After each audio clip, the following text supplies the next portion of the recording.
Hey, good morning, and welcome back to another episode of Empowerment Through Encouragement. And what I want to talk about today is the final three ants, the automatic negative thoughts that we've been covering in this series on ants. And these automatic negative thoughts that we have, everybody has them. You wake up in the morning and you think about something that you could have, should have, or would have done. And what if you would have done something better? Maybe you said something that you really wish you wouldn't have said. And you start beating yourself up. You start putting yourself into this guilt, this shame. You start labeling yourself. And this is a common experience in life, just the way that it happens. But I want to say that those with ADD and ADHD um, find this a commonplace and more prevalent. And as we begin to demystify what is going on with this, and we're not going to label ADD or ADHD, I say it's my superpower. And those with this characteristic, it is a characteristic.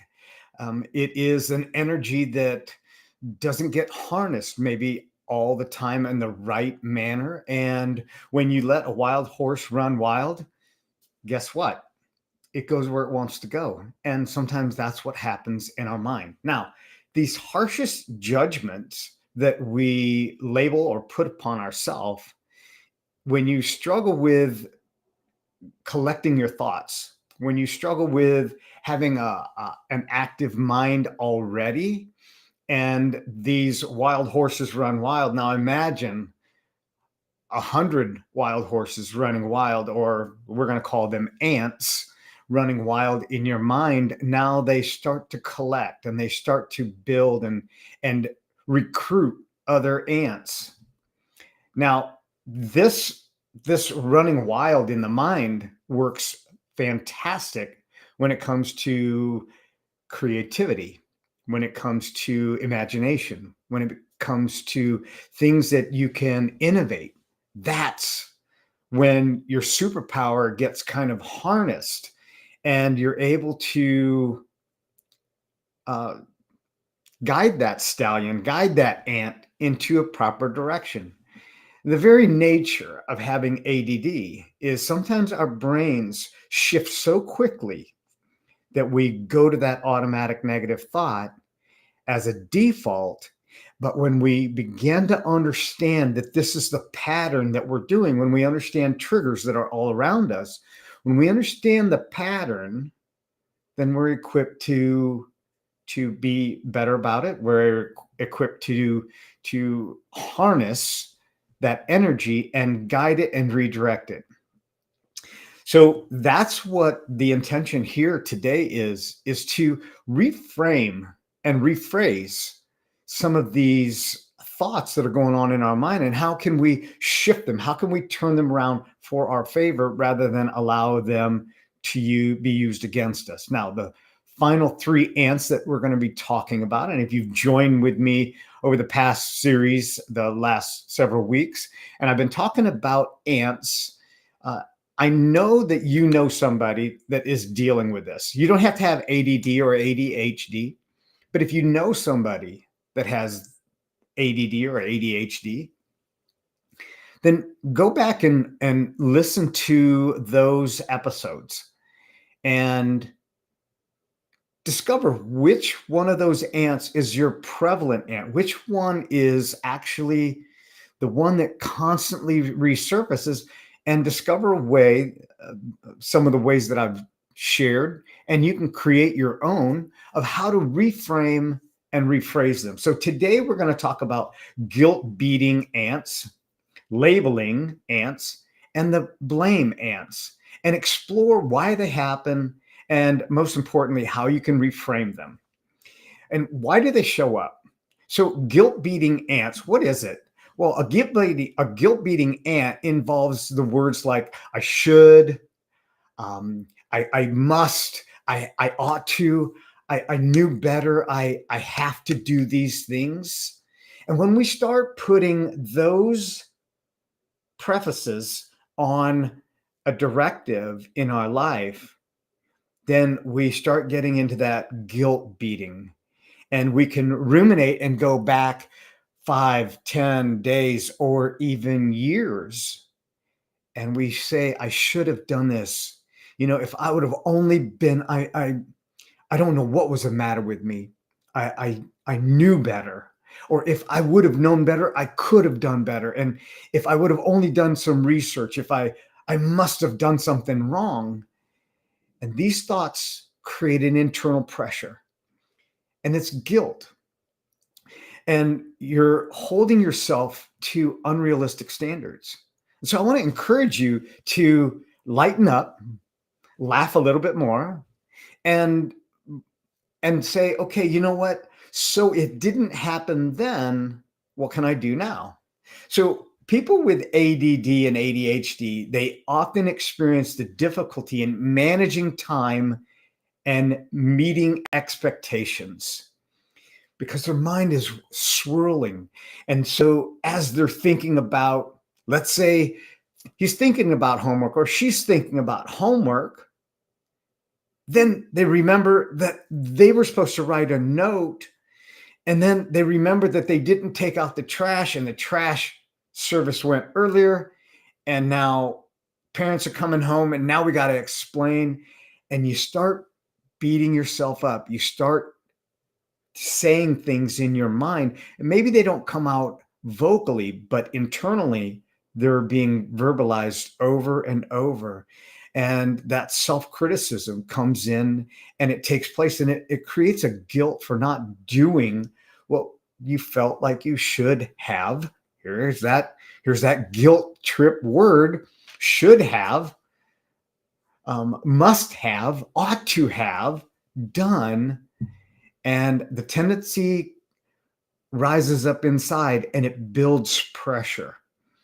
And if you've ever seen anything under pressure, you've shaken a bottle up, you've shaken a can up when you were a kid and you pop that top. Well, that pressure, it's the same content, but it's in a chaotic state. And this is what these ants do. They get shaken up in our mind and they get in this chaotic state. And then when we just try to release the pressure, it explodes. And, little kids think it's kind of funny, unless it's happening to them, but they think it's kind of funny, how that explosion takes place. Everything is already in there. You've just disrupted it. You've just made it chaotic. And then you release the pressure and it kind of just blows up everywhere. So what this does is it creates feelings of inadequacy and guilt, and it makes it harder to take a productive action.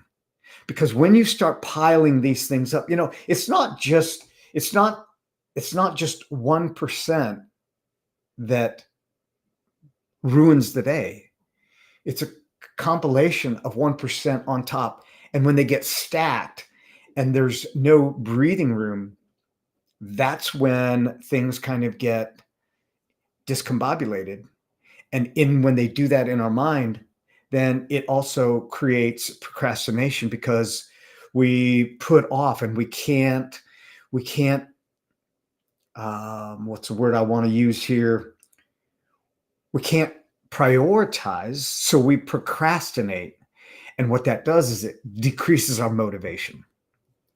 So example, I should be more organized by now. Okay, I'm over 12, I'm over 15, or maybe we've heard that. You should be more organized by now. I mean, how long have you been here? How many of you have ever gone on vacation and you packed your suitcase, and then when you come home, your suitcase stays packed for another week before you open it up? And you think, I should be doing that. I should be getting that laundry out. I should be putting that stuff away. I should have done this. I've got to get this perfect. I got to get this right. By now, I should have had my plan together. And these thoughts often lead to unnecessary pressure and disappointment. And these are creating expectations that aren't being met. So rather than beating yourself up, What if we redirected the must and should with gentler, more realistic phrases? For example, instead of saying, I should be more organized, say, I'm working on getting better day by day. And today I'm going to work on getting 3 things put away. I'm not going to worry about cleaning the entire area.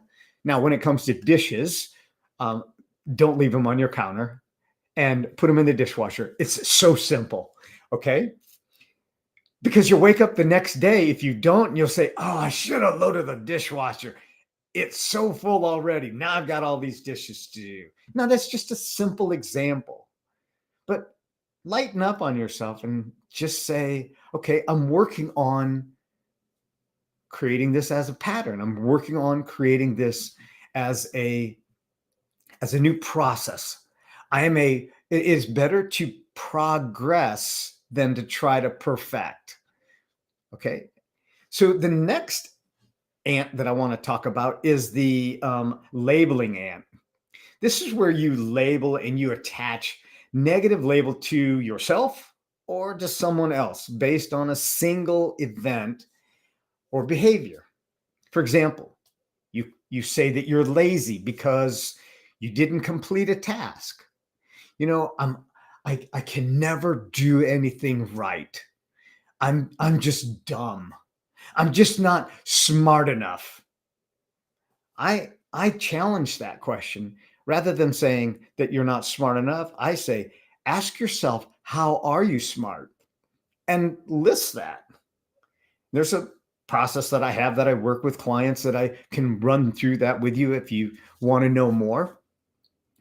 But it's understanding and it's changing the label. You're not a can on a shelf. You're not a box on a shelf. So you don't need a label. You're perfectly created for a unique purpose. And when you find that, then you can create a title that you want to go to, like a superpower, curious, being being amazing. Okay, I'm getting off topic here, but the labeling ant is a negative connotation towards yourself or towards someone else. Now, when this happens, and we do this when we're often facing these situations, it's easy to label something, whether it's someone, something, or ourself, because of repeated challenges or um, perceived failures. I like to say there's no such thing as a failure. There's only outcomes that didn't turn out the way that you wanted. And those unfulfilled outcomes gives you another opportunity to use the creativity that's in your mind because you are already a genius.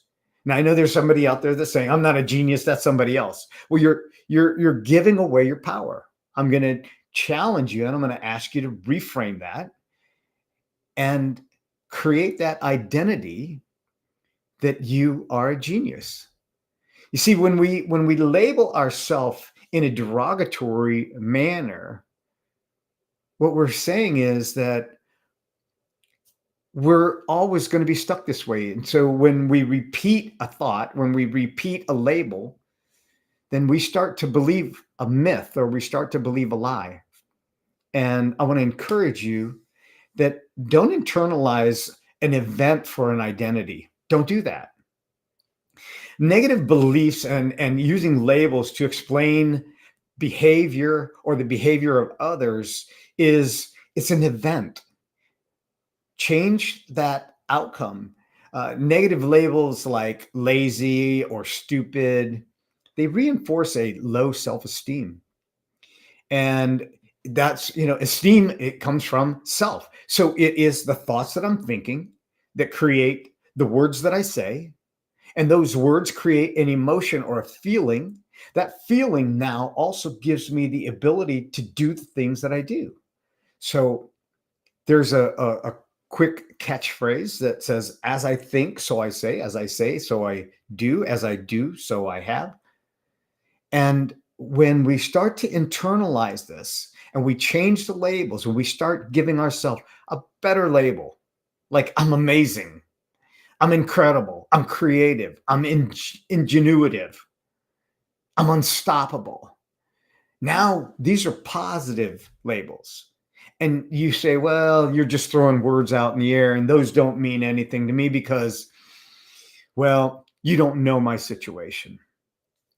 Well, you might be surprised. I might know a little bit more about your situation because I've experienced this myself. And this is how I can speak with authority on this. So I don't know everything about you, but I know a few things about me. And I'd say that there's probably some transferable truths that we've all placed on ourselves. I know I've said it myself. And when I reframe it, I start to feel better. You know, an example is I didn't finish that task on time. I'm just so lazy. I never get anything done. I can never pass a test. I'm just dumb. I'm just not as good as other people. Now, I want to reframe that and redirect that. I want to challenge that label. So, if this label is accurate, that you aren't able to pass a test, you can simply change the framing. But I got better. I'm gaining knowledge by understanding what I didn't pass or get right on the test the first time. And there's always going to be another test. There's always going to be another opportunity. So it's not I'm dumb or I'm lazy or I'm stupid. It is that I'm a work in progress. Each day I'm getting better and better. You can say, you know what? I didn't manage my time well. So I'm going to do better tomorrow, or I'm going to do better now. And when we soften that, you redirect your focus, you redirect the emotion, the energy that comes with that. So instead of labeling you as lazy, acknowledge that the specific action or the lack thereof and focus on making an adjustment the next time. Maybe it wasn't the right timing. Maybe there's another reason. Maybe you come up with a better plan to get a better result. So, for others, consider their circumstances. When we look at somebody and we say, you know what, they never do, they never do anything, or they're just lazy, or they just isolate themselves. They're a nobody. Well, they're not a nobody. They're a somebody. Everybody's a somebody. And changing the words that we give to people and to ourselves changes the identity. You know, what else could there be? So the last ant I want to talk about is that blaming ant. And this is something that happens a lot. The blaming ant, whether it's for someone else or whether it's for yourself that you're experiencing, is avoiding personal responsibility. The thinking shifts when to an external focus factor rather than looking at how you can improve the situation. When this happens, especially with those with, excuse me, ADD or ADHD, you may struggle with managing responsibilities, which leads to frustration, which leads to a gamut of other things.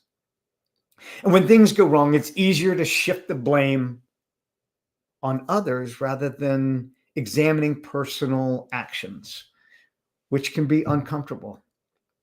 So if something didn't turn out right and I start looking for the externals and say, it's because they did this, it's because they did that, it's because my boss isn't fair, it's because I'm not invited into the group, and that group, they just isolate me.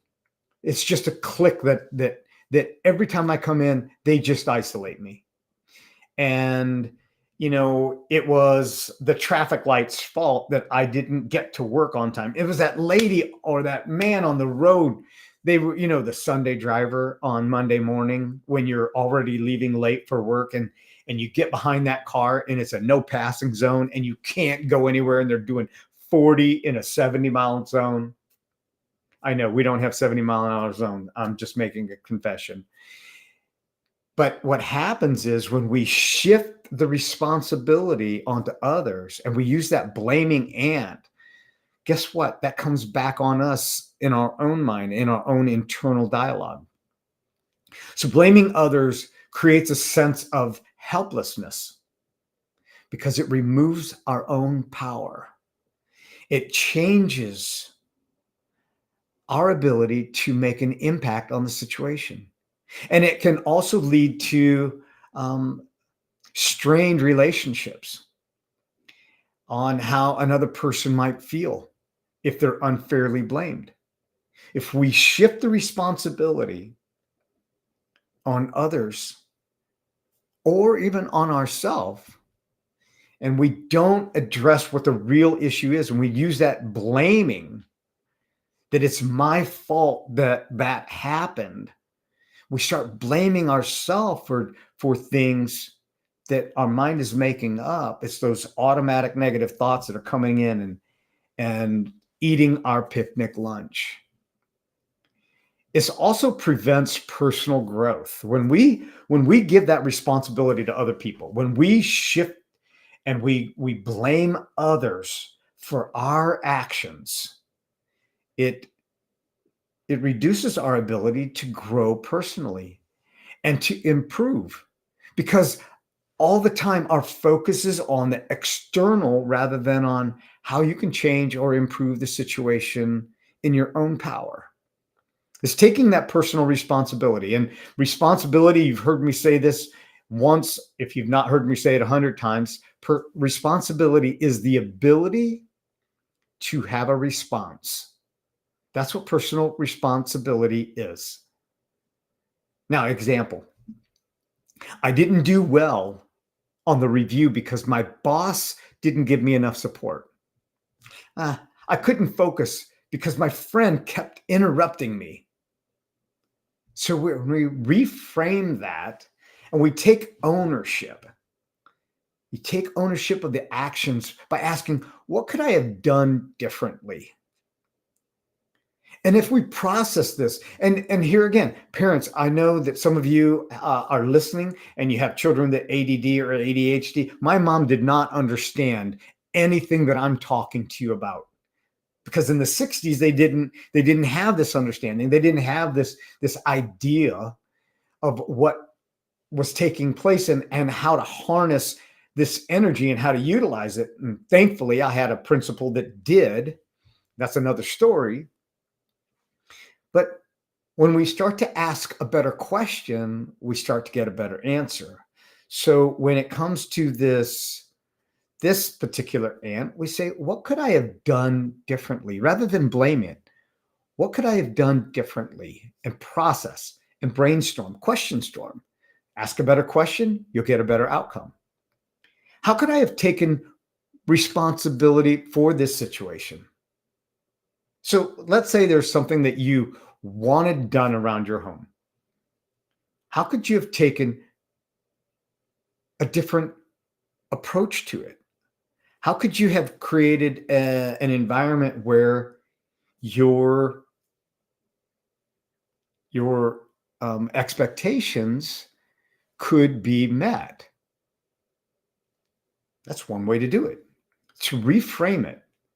So it shifts the focus from blaming others to empowering them and yourself to take action. When you create yourself up for a pattern of success, success is inevitable. And I want to say that again, success is inevitable.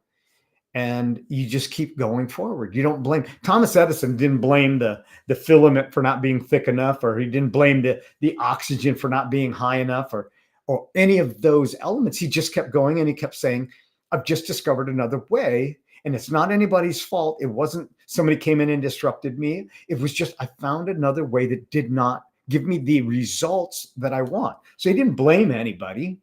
He just took it and utilized it another 9,000 times, 10,000 times. When we redirect the focus and appreciate what you can control and appreciate what you can't control, but we take that responsibility, you don't have to blame. Blame goes away. Instead of blaming, you say, I'm going to create a better work environment the next time where I can focus. Somebody else has got the music too loud. You find yourself in a different area. Put headphones on, put earplugs in. And rather than relying on others to change the environment, you take that responsibility to do so. So by understanding these ants, the last three that we've talked about, and we've talked about 9 different types of ants. Like I said, you can go back to the previous episodes and review those. But changing the meaning that we give something changes the outcome that we receive. So nothing has any meaning except the meaning that we give it. So rather than these guilt beating, labeling, and blaming ants, you can begin to recognize that these automatic negative thoughts that limit personal growth and progress are there for a reason. They're there to challenge us. Listen, we all need a formidable foe. And sometimes these thoughts come in and we get the opportunity to go to battle with them. And we can say, no, you're not going to have your way today.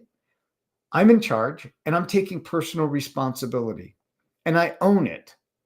And when we own something, we don't have to have guilt over it. We don't have to label ourselves or anyone else, and we don't have to blame other people. And this fosters a healthier, more constructive environment that empowers you to take control of your own actions and your outcomes. Now, what I want to say is that as you go through this process and you understand there's people that are looking for a positive influence and you can't do it on your own.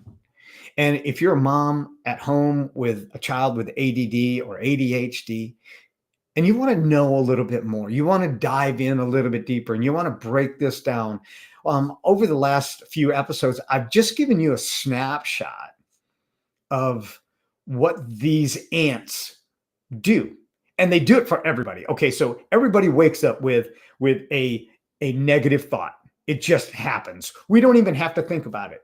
We just habituate to a negative thought. When we understand that, we can demystify it. When we demystify it, now we're empowered.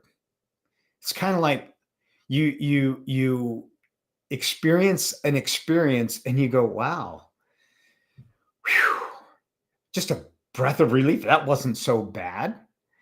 It wasn't as hard as I thought.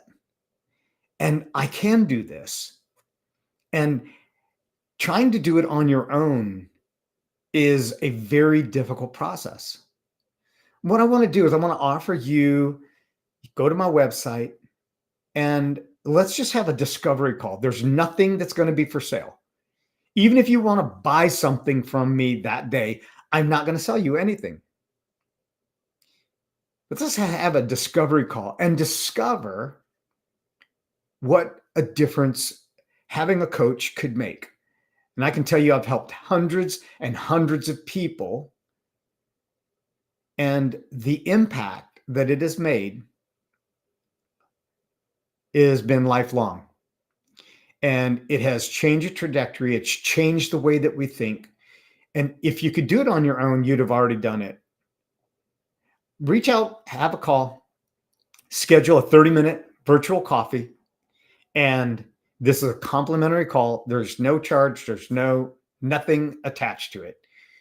If you want to know more, you want to grow more, you want to become aware of what you're not aware of, this may be right in front of you, and just having a nudge to discover that, reach out and do that. In the meantime, now that you have the equipment to understand what these automatic negative thoughts are, Now you have the power to get your proverbial raid out and spray those ants. Spray them with a different thought. Spray them with a redirect and a reframing. Until then, have an empowered week. Have an outstanding week. And I'll see you on the next episode. Stay tuned.